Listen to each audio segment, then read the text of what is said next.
I would kiss Anna from TT's Postmortem. I'd marry Murder from Drew's Her Name is Murder, and I would kill Kiter's parents from my book. So now it's your turn. So, well, Grant is probably your Mary, I assume. Okay, we'll go with that. And then, like, what's your lusty, like, one-time encounter that you want at a random hotel? I don't know. Grant, too? You can do 2. All right. Sure.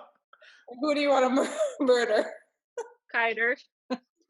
Oh, shit. Oh, right here. All right, Drew, you go. That's harsh. Well, I mean, who else?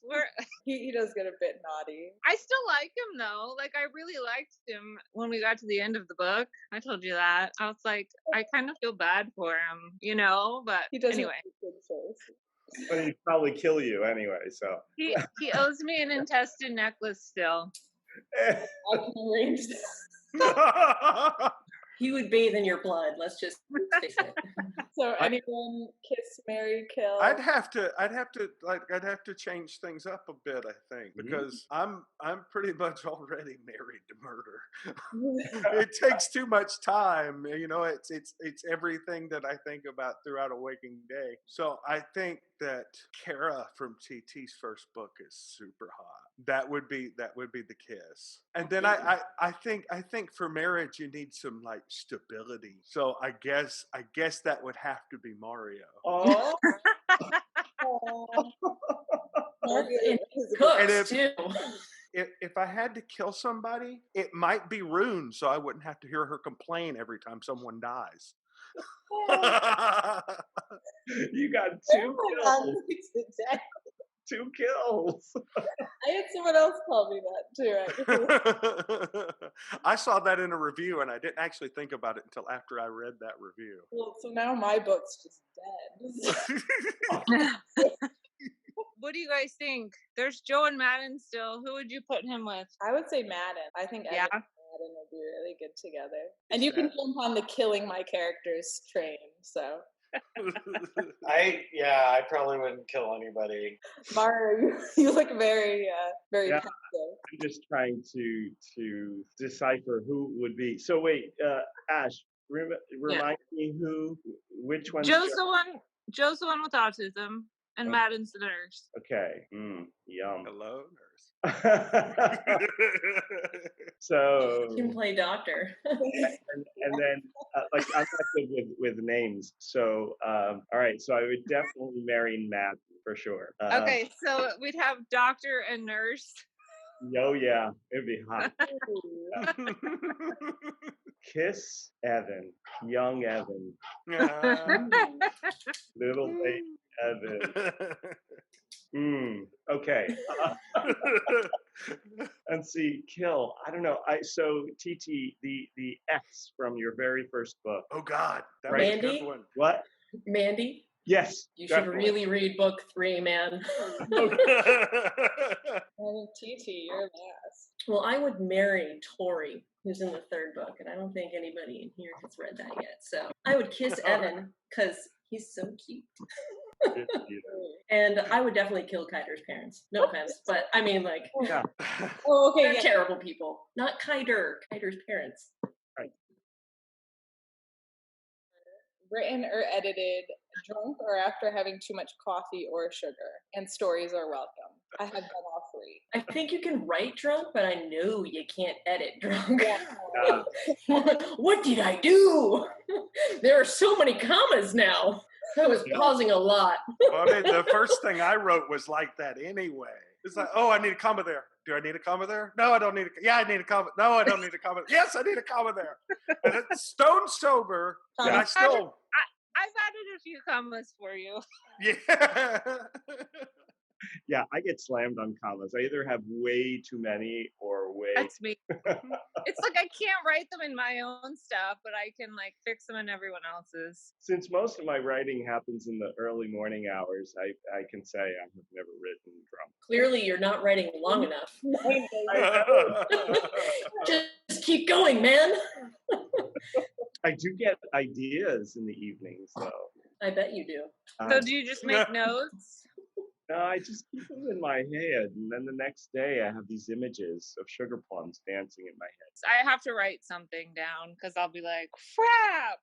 I tend to wake up really, really early, like, a man of a certain age gets up to go to the bathroom, and then and then I can't fall asleep, and then I just start thinking about all these things that are going to be in my book, and what if that happens? That's awesome. How's the editing going with it's you're doing the Italy one right now? I am, and like this morning in my early morning reverie, I was like, oh, I remembered a story from my childhood, and I was like, I have to put that in the book. It was about like when I was my father used to sing on Sunday afternoons. He used to sing to my mother. They used to put on Connie Francis and Mario Lanza and on the hi-fi. And I remember the two of them kind of standing in front of the picture window, and he's singing to her. And I was like, I'm jealous. I want some of that. And I went up in the middle of them, and I was like, what about me? Sing to me. That is awesome. Oh, never have I ever done something weird to get out of writer's block. Please explain. For instance, please don't judge. Dominic the Donkey. Oh, My go-to song.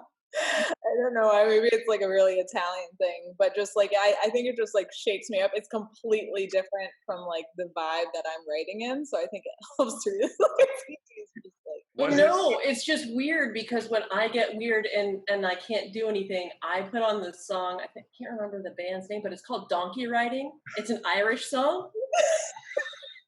Awesome. The donkey. I don't know. Get out of your head, your jackass. I don't know what the deal is, but that could be it.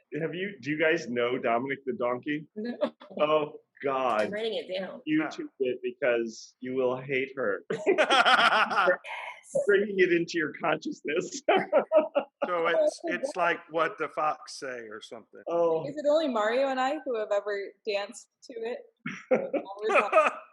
Have you guys done like Cotton Eye Joe? Yeah. Okay. Yeah. Well, it's like the Italian Cotton Eye Joe. Yeah. Nice. That like no one wants to know, but everyone knows. Well, I think that the donkey riding song is very similar, strangely enough.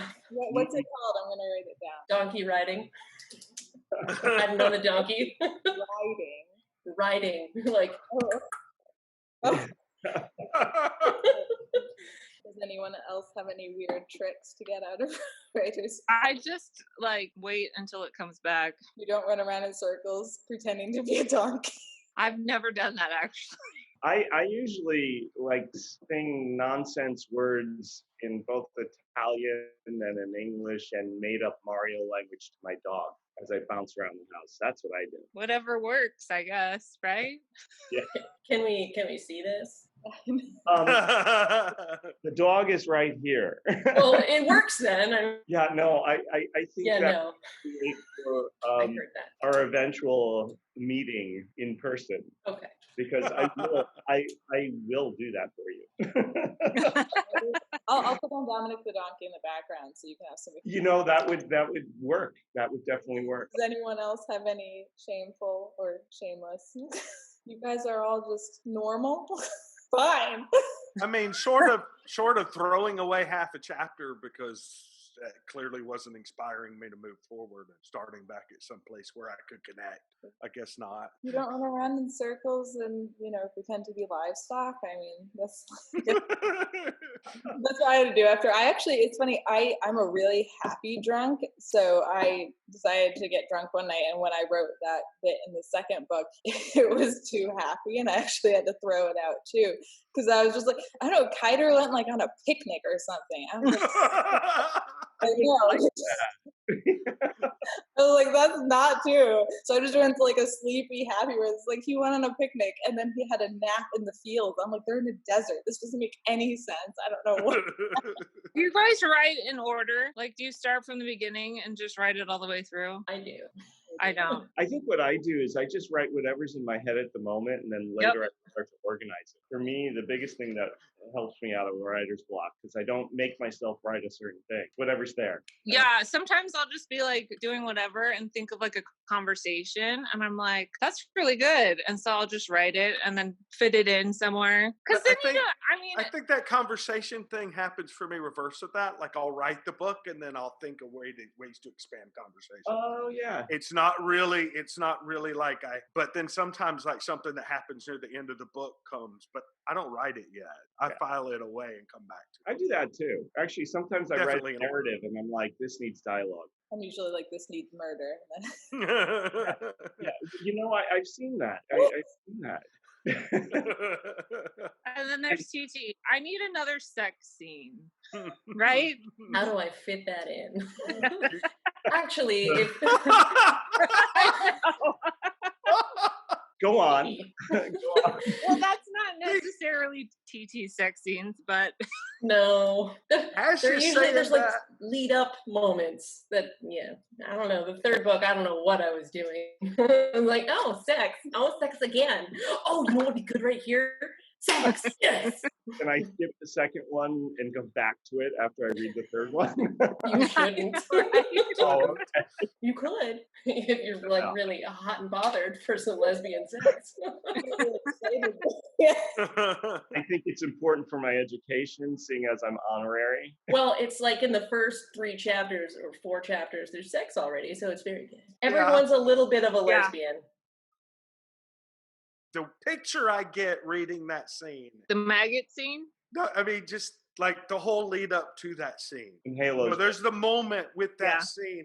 There's that moment, and that's like, oh God, cover your eyes. But the lead up to that scene, as all the things that happen there are happening, and I am reading this book, and I am seeing every piece of that detail. For sure. She knows what I'm talking about, but I don't want to spoil anything, right? What are you writing a sequel? This series is written, but I have to find time to edit. Don't worry, it gets quite. There were a lot of scenes in the rest of the book, so I'm like, ooh, probably shouldn't go there. Yeah, do that. Really? Further than that? Well, I was telling my best friend about it, and so funny because I was like telling him, I won't give spoilers, but certain things, and I just see, and this is like a really like, you know, very kind of raunchy powerlifting dude that like he's not squeamish. And he's like, "What the fuck did you do? You wrote that? You kept that in the book?" And I'm like, yeah, and wait, let me tell you what comes next. Oh my gosh. I was kind of like half proud and half nervous. And I'm like, yeah, going out there. But you do have to go bigger each time. Yeah, you know, things have to. I almost actually threw up in book 4. Oh my God. And I was literally like, I had to take a step back, and I have like an iron stomach, and just, you know, I don't want to ramp it up. Maybe it won't get other people, but like, I was just like, you are a sick, disgusting human being. Let's do it again. Give me more. I'm like, yes. Never have I ever received a strange or uncomfortable compliment about your writing. Please explain. So, for instance, this one guy online, I don't know what I was doing. I was probably doing something highly inappropriate. But anyway, he jumps on a thread, never had spoken to before, and he was like, "You're weird." And I was like, "Oh, thank you." He's like, "Your book sounds weird. I'm going to buy it." And then he ended up buying my book. He's like, "Loved your book." I was just, so it was like, you know, you're weird. Your book's weird. I dig it. So, has anyone else gotten any, like, not like a backhanded compliment, but like a compliment that wasn't what you thought like it would be? I got one on Coming About. The title was Not a Sailor. What? You know? And yet, like, later he wrote about my expressive writing style and the images of sailing and stuff, but he was like, you were just so stupid. Like, he slammed me like the whole first part of it. Oh my gosh. It's still up there. And then later he was like, but it's a beautifully written book. And I'm like, oh, okay, thanks. You know, I kind of said I'm the same age that you are when the book's happening right now. And I'm like, I would dream of uprooting my life like that, doing that. Yes, we So, did. I mean, that's kind of, it's bold. But I thought it was so cool how you just went out and like I didn't like I think the world feels so connected, and I didn't realize like when you're describing this being in the middle of the ocean, like I'm not good with boats. Like I love planes, trains, anything on land or in the air, which doesn't really make sense. Like I'd rather be like, miles in the air instead of like on the water. But anyway, I'm just thinking you're like, there's just nothing in sight. It's just water everywhere. And I'm just like having a mini panic attack reading. I'm like, what is happening? I'm never going out on the ocean again. Yes, well, yeah, that's my reaction too. I'm not. Although, Yeah, but you did it twice, bro. I Come mean, on. I'm a little, it takes me a while to learn my lesson. Jim, my husband, says that the way I approach life is that I throw myself into the path of an oncoming train, and then after I'm hit, I'm there to pick up the pieces. And that's how I approach all new transitions in my life. Like, here goes. I can't say I don't do that. Right? Damn it. You do. You totally do. So to your question about the backhanded compliments, Oh, yeah. someone compared reading Breaking Protocol to eating a bag of potato chips. He didn't know why, but he couldn't stop.